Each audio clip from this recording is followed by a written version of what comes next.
Hi மக்களே, இன்னைக்கு என்ன ரெசிபி அப்படின்னா பஞ்சு மிட்டாய் சீலை கட்டி அந்த பாட்டில் வெள்ளை சோள சோறு வச்சு காணாத வேலரைச்சி ஊட்டி விடட்டா உனக்கு ஊட்டி விடட்டா அப்படி சொல்லியிருப்பாங்க. அந்த ரெசிபி தான் பண்ண போகிறோம்.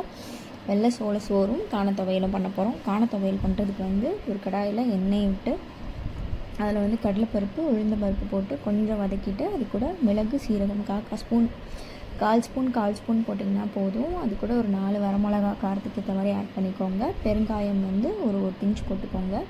அண்ட் தேங்காய் தேவையான அளவுக்கு போட்டுட்டு புளி லைட்டாக குட்டி எலுமிச்சம்பழம் அளவுக்கு போட்டால் போதும்.